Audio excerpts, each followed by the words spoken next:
On December 1st, President Trump announced the pardon of Juan Orlando Hernandez. He did not only pardon a convicted drug trafficker, but also a notorious wannabe dictator who overturned presidential term limits in his country. In my last promo for the No Uncertain Terms podcast, I've been telling you the story of Sheila Sherfilis McCormick, the Florida congresswoman and term limits foe, who just got indicted in Miami recently for stealing $5 million in COVID funds. Well, the top story in episode 276 is about the term limits foe that got away. Hi, I'm Philip Blumel. I'm the host of the No Uncertain Terms podcast, the official podcast of the term limits movement, and this is the top story of the podcast this week. On December 1st, President Trump announced the pardon of Juan Orlando Hernandez, the former president of Honduras from 2014 to 2022.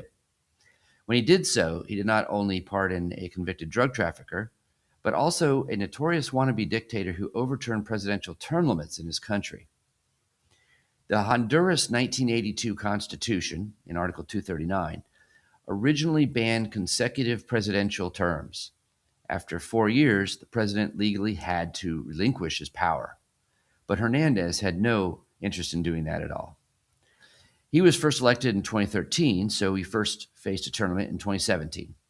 Instead, seeing that coming, he packed the Supreme Court of Honduras with cronies, which sided with him in a 4-1 decision in 2015.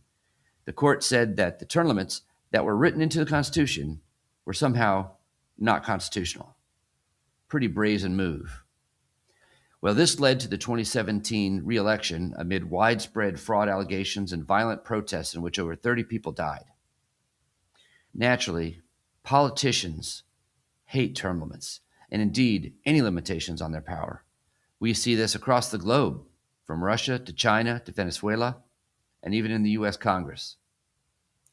In the United States, we view term limits as a good government reform that empowers citizens relative to public officials. To view term limits so casually is a luxury of our stable democracy. In many other parts of the world, term limits are one of the last safeguards against tyranny. For the full story and others, check out the No Uncertain Terms podcast at termlimits.com or wherever you get your podcasts. Thanks.